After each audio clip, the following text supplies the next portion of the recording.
ಎಲ್ಲರಿಗೂ ನಮಸ್ಕಾರ. ಇವತ್ತು ಒಬ್ಬ ವಿಶಿಷ್ಟ ವ್ಯಕ್ತಿಯ ಕಥೆಯನ್ನು ನಾನು ಹೇಳಬೇಕು ಅಂತಂದೇಳಿ ಅಂದ್ಕೊಂಡೇನೆ. ಆತ ಬಹಳ ವಿಶಿಷ್ಟವಾದಂಥ ವ್ಯಕ್ತಿ. ಯಾಕಂದ್ರೆ ಆ ವ್ಯಕ್ತಿಗೆ ಎರಡೂ ಕೈ ಇಲ್ಲ, ಎರಡೂ ಕಾಲಿಲ್ಲ. ಆದರೂ ಕೂಡ ಆತ ಎರಡೆರಡು ಡಿಗ್ರಿಗಳನ್ನು ಮುಗಿಸಿದಾನೆ. ದೇಶ ವಿದೇಶಗಳಲ್ಲಿ ವ್ಯಕ್ತಿತ್ವ ವಿಕಸನ ಕಾರ್ಯಾಗಾರದಲ್ಲಿ ಆತ ಅದ್ಭುತವಾಗಿ ಭಾಷಣಗಳನ್ನು ಮಾಡ್ತಾನೆ, ಅನೇಕ ಚಟುವಟಿಕೆಗಳನ್ನು ಮಾಡಿಸ್ತಾನೆ. ಇಂಥ ಒಬ್ಬ ವ್ಯಕ್ತಿಯ ಕಥೆಯನ್ನು ನಾನು ಹೇಳ್ತಾ ಇದ್ದೀನಿ. ಇಂಥವನು ಯಾವ ರೀತಿ ಹೇಗೆ ಈತ ಇಷ್ಟೊಂದು ಪ್ರಗತಿಯನ್ನು ಸಾಧಿಸಿದ, ಇಷ್ಟೊಂದು ದೇಶ ವಿದೇಶಗಳಲ್ಲಿ ಈತ ಪ್ರಸಿದ್ಧಿಯನ್ನು ಪಡೆದ ಅನ್ನೋದನ್ನು ನಾನೀಗ ಹೇಳ್ತಾ ಇದ್ದೇನೆ. ಈ ಒಂದು ನಮ್ಮ ಹೀರೋನ ಹೆಸರು ನಿಕ್ ಜೆಸಿಕ್ ಅಂಥೇಳಿ. ನಿಕ್ ಜೆಸಿಕ್ ಇವನು ಆಸ್ಟ್ರೇಲಿಯಾದ ಮೆಲ್ಬೋರ್ನ್ ಅನ್ನುವಲ್ಲಿ 1982ರಲ್ಲಿ ಜನಿಸಿದ. ಈತನ ತಾಯಿ ದಸ್ಕಾ ಜೆಸಿಕ್ ಅನ್ನಕ್ಕೆ ಏನೋ ಒಂದು ದೊಡ್ಡ ಆಸ್ಪತ್ರೆಯಲ್ಲಿ ಆಕೆ ನರ್ಸ್ ಆಗಿದ್ಲು. ಈಕೆ ಮೊದಲನೇ ಸಾರಿ ಅಂದರೆ ಪ್ರೆಗ್ನೆಂಟ್ ಆದಾಗ ಈಕೆ ಆ ಆಸ್ಪತ್ರೆಯ ಎಲ್ಲ ವೈದ್ಯರು ಅವಳನ್ನು ಪರೀಕ್ಷೆ ಮಾಡ್ತಾಯಿದ್ರು. ದೊಡ್ಡ ಆಸ್ಪತ್ರೆಯೊಳಗನ್ನ ಇದ್ಲು. ಆಗಿಂದಾಗೆ ಆಕೆ ಚೆಕಪ್ ಮಾಡಿಸ್ಕೊಳ್ತಾ ಇದ್ಲು. ಆಗೆಲ್ಲ ಡಾಕ್ಟರು ನಾರ್ಮಲ್ ಇದ್ದೀವಿ, ಮಗು ಚೆನ್ನಾಗೈತಿ, ಏನೂ ಚಿಂತೆ ಮಾಡುವಂಥ ಅವಶ್ಯಕತೆ ಇಲ್ಲ ಅಂತಲೇ ಹೇಳ್ತಿದ್ರು. ಎಷ್ಟೋ ಸರಿ ಆಕೆ ಚೆಕಪ್ ಮಾಡಿಸ್ಕೊಂಡಾಗೂ ಕೂಡ ಎಲ್ಲರೂ ಇದನ್ನೇ ಮಾತನ್ನು ಹೇಳ್ತಾಯಿದ್ರು.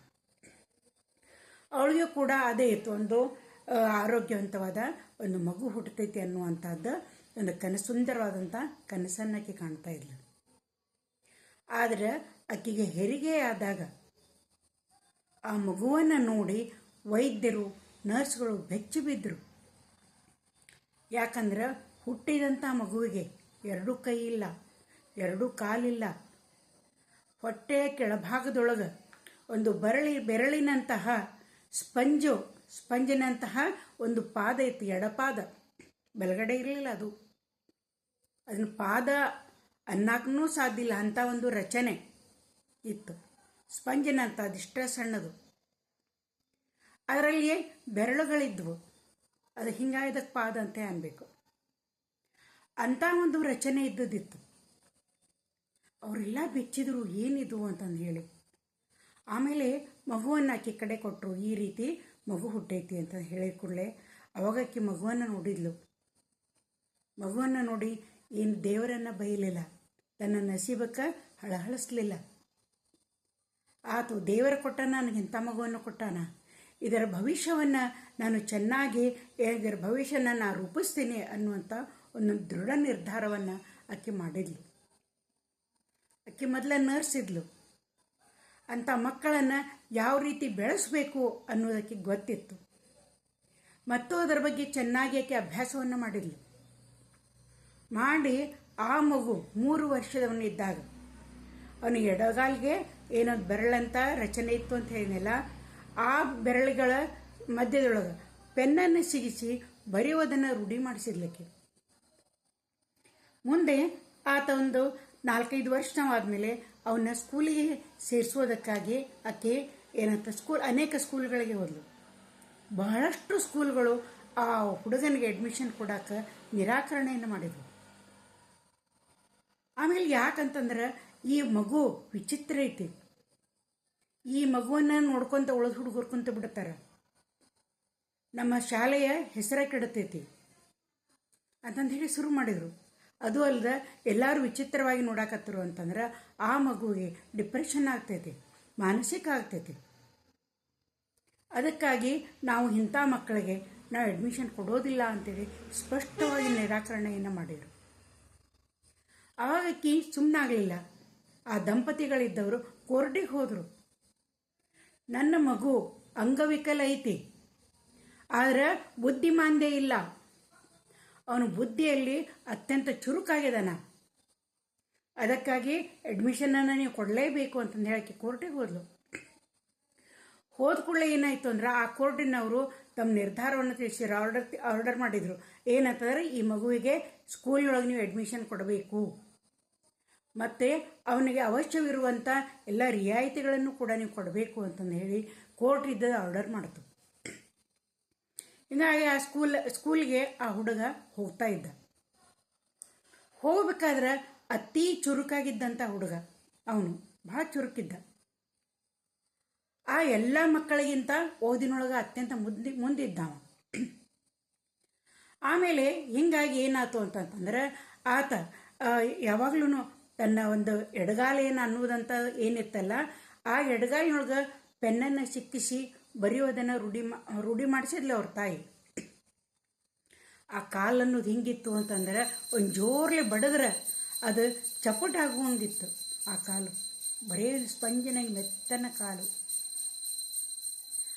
ಅದರೊಳಗನ ಆ ಪೆನ್ನನ್ನು ಸಿಕ್ಕಿಸಿಕೊಂಡು ಆತ ಸುಂದರವಾಗಿ ನೋಟ್ಸನ್ನು ಬರೀತಿದ್ದ, ಪರೀಕ್ಷೆಯನ್ನು ಬರೀತಿದ್ದ. ಅಲ್ಲದನ ಈ ಮ್ಯಾಗ್ಜಿನ್ಗಳಿಗೆ ಲೇಖನಗಳನ್ನು ಬರೀತಾ ಇದ್ದ ಆ ಹುಡುಗ. ಮುಂದೆ ಆತ ಹೈಸ್ಕೂಲಿಗೆ ಬಂದ. ಅಲ್ಲಿನೂ ಕೂಡ ಅದೇ ರೀತಿಯಾಗಿ ಅವನ ಪರೀಕ್ಷೆಗಳನ್ನು ಬರೆದು ಪಾಸ್ ಆದ. ಕಾಲೇಜ್ಗೂ ಬಂದ. ಆಗ ಅವ್ನು ಗೀಸಬೇಕು ಅನ್ನುವಂಥ ಆಸೆ ಆಯಿತು. ಆತನ ತಂದೆ ಏನು ಮಾಡಿದ್ರು ಅಂದ್ರೆ, ಕೃತಕ ಕೈಕಾಲುಗಳನ್ನು ಆತನಿಗೆ ಜೋಡಿಸಿ ಆತನನ್ನು ಈಸುವುದಕ್ಕೆ ಬಿಟ್ಟರು. ಚೆನ್ನಾಗಿ ಈಸುವುದನ್ನು ಕಲಿತ. ಆ ಕೃತಕ ಕೈಕಾಲುಗಳ ಸಹಾಯದಿಂದ ಈಸುವುದನ್ನು ಕಲಿತ. ಅದರ ಸಹಾಯದಿಂದ ಈ ಕಂಪ್ಯೂಟರನ್ನು ಎಲ್ಲ ಶಿಕ್ಷಣವನ್ನು ನಾವು ಪಡ್ಕೊಂಡ. ಆ ಕೈಗಳಿಂದ ಕಂಪ್ಯೂಟರನ್ನು ಎಲ್ಲ ಆಪ್ರೇಟ್ ಮಾಡ್ತಿದ್ದ. ಆ ನಂತರ ಏನಂತಂದ್ರೆ, ಈ ಹುಡುಗ ಈ ಭಾಷಣಗಳಲ್ಲಿ ಬಹಳ ಮುಂದಿದ್ದ. ಇಷ್ಟು ಚೆನ್ನಾಗಿ ಮಾತಾಡ್ತಿದ್ದ, ವಾದವನ್ನು ಮಂಡಿಸ್ತಿದ್ದ ಚರ್ಚಾಕೂಟಗಳಲ್ಲಿ.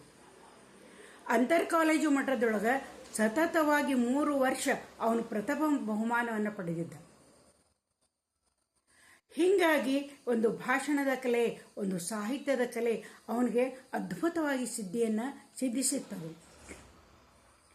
ಮುಂದೆ ಏನಾಯಿತು ಅಂತ, ಯಾವಾಗಲೂ ಹಸನ್ಮುಖನಾಗಿ ಇರ್ತಿದ್ದ, ಯಾವಾಗಲೂ ನಗನಗತನ ಇರ್ತಿದ್ದ. ಎಷ್ಟೋ ಜನ ಕೇಳೋರು.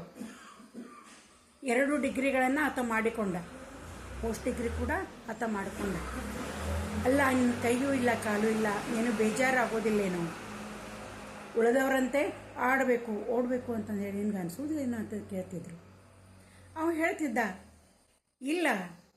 ಇಲ್ಲದ್ರ ಬಗ್ಗೆ ನಾ ಯಾಕೆ ಚಿಂತೆ ಮಾಡಬೇಕು, ನನ್ನ ದೇವರಿಷ್ಟು ಕೊಟ್ಟಾನಲ್ಲ, ಏನಾರು ಅವಶ್ಯ ಇತ್ತಂದ್ರೆ ನಾ ಕೃತಕ ಕೈಕಾಲುಗಳನ್ನು ನಾ ಬಳಸ್ತೇನೆ. ಇಲ್ಲದ್ರ ಬಗ್ಗೆ ಚಿಂತೆ ಮಾಡೋದಕ್ಕಿಂತ ಎದ್ದದನ್ನು ಉಪಯೋಗ ಮಾಡಿಕೊಂಡು ನಾ ಬದುಕಾಕತ್ತೇನೆ, ನಾ ಸಂತೋಷವಾಗಿದ್ದೇನೆ ಅಂತಂದು ಹೇಳ್ತಾ ಇದ್ದ ಆ ಹುಡುಗ. ಆನಂತರ ಏನಾಯಿತು ಅಂತಂದ್ರೆ, ಅವನು ಇಷ್ಟು ಚೆನ್ನಾಗಿ ಮಾತಾಡ್ತಿದ್ದ. ಅವನನ್ನು ಆಸ್ಟ್ರೇಲಿಯಾದಿಂದ ಅಮೇರಿಕಾದವರು ವ್ಯಕ್ತಿತ್ವ ವಿಕಸನ ಕಾರ್ಯಕ್ರಮಕ್ಕೆ ಆಹ್ವಾನವನ್ನು ನೀಡಿದರು. ಆಹ್ವಾನವನ್ನು ನೀಡಿದಾಗ ಅಲ್ಲಿ ಹೋಗಿ ಅವ ಏನು ಮಾಡ್ದ ಅಂತಂದ್ರೆ, ಇಷ್ಟು ಚೆನ್ನಾಗಿ ಆ ಕಾರ್ಯಕ್ರಮವನ್ನು ನಡೆಸಿಕೊಟ್ಟವ. ಆತನ ಮಾತಾಡುವಂಥ ವೈಖರಿ, ಅವನು ನಡೆಸುವಂಥ ಚಟುವಟಿಕೆಗಳು ಅವರೆಲ್ಲರಿಗೂ ಬಹಳ ಮೆಚ್ಚುಗೆ ಆದವು. ಆಮೇಲೆ ಹೀಗಾಗಿ ಏನಂತಂದ್ರೆ, ಆಸ್ಟ್ರೇಲಿಯಾ ಸರ್ಕಾರ ಅವನಿಗೆ ಯುವರತ್ನ ಅನ್ನುವಂಥ ಪ್ರಶಸ್ತಿಯನ್ನು ನೀಡಿತು. ಆಮೇಲೆ CNN, BBC ಈ ಒಂದು ಚಾನೆಲ್ಗಳು ಅವನ ಒಂದು ಸಂದರ್ಶನವನ್ನು ಅವತ್ತ ಏರ್ಪಡಿಸಿದವರು. ಆಮೇಲೆ ಈ ಗೂಗಲ್ದ ಸಹಾಯದಿಂದ, ಗೂಗಲ್ದೊಳಗೆ ನೋಡಿದ್ರೆ ಅವನ ಬಗ್ಗೆ ಎಲ್ಲ ಒಂದು ವಿವರಗಳಿದ್ದದ್ದು ಸಿಗ್ತಾವೆ. ಅವಾಗ ನಿಕ್ ವಿಜುಚಿಕ್ ಅನ್ನುವಂಥ ಒಂದು ಹೆಸರನ್ನು ಟೈಪ್ ಮಾಡಿದರೆ ಗೂಗಲ್ದೊಳಗೆ ಅವನ ಬಗ್ಗೆ ವಿವರವಾದಂಥ ಎಲ್ಲ ಮಾಹಿತಿ ಇದ್ದದ್ದು ಸಿಗ್ತೈತಿ. ಆತ ಈಸುವುದು, ಆನಂತರ ಕಂಪ್ಯೂಟರನ್ನು ಆಪ್ರೇಟ್ ಮಾಡೋದು, ಕಂಪ್ಯೂಟರ್ ಗೇಮ್ಸ್ ಆಡ್ತಿದ್ದ. ನಾವು ಮೊಬೈಲ್ನೊಳಗೆ ಕಂಪ್ಯೂಟರ್ನೊಳಗೆ ಎಲ್ಲ ಗೇಮ್ಸ್ಗಳನ್ನು ಆತ ಆಡ್ತಾಯಿದ್ದ. ನೀವು ನಂಬಲಿಕ್ಕಿಲ್ಲ, ಸುಳ್ಳು ಅನ್ಬೋದು. ಮುಂದೆ ಇಷ್ಟೊಂದು ಈತ ಈ ವ್ಯಕ್ತಿತ್ವ ವಿಕಸನ ಕಾರ್ಯಕ್ರಮದಲ್ಲಿ ನೀವು ಬ್ಯುಸಿ ಆದ್ನಲ್ಲ, 20 ದೇಶಗಳದ್ದವರು ಅವನನ್ನು ಆ ಕಾರ್ಯಕ್ರಮಕ್ಕಾಗಿ ಆಹ್ವಾನ ಮಾಡಿತ್ತಿದ್ರು. 20 ದೇಶದವರು ನಮ್ಮ ದೇಶಕ್ಕೆ ಬರ್ರಿ, ಈ ಕಾರ್ಯಕ್ರಮವನ್ನು ನಡೆಸ್ಕೊಡ್ರಿ ಅಂತೇಳಿ. ವಿಮಾನದೊಳಗೆ ಏನಂತಂದ್ರೆ, ಅವ ಅಲ್ಲೆಲ್ಲಿ ಆಯಾ ದೇಶಗಳಿಗೆ ಹೋಗ್ತಿದ್ದ. ಹೋಗಿ ಇಷ್ಟು ಸುಂದರವಾಗಿ ಅದ್ಭುತವಾಗಿ ಆ ಒಂದು ಕಾರ್ಯಕ್ರಮವನ್ನು ಆತ ನಡೆಸಿಕೊಡ್ತಾ ಇದ್ದ.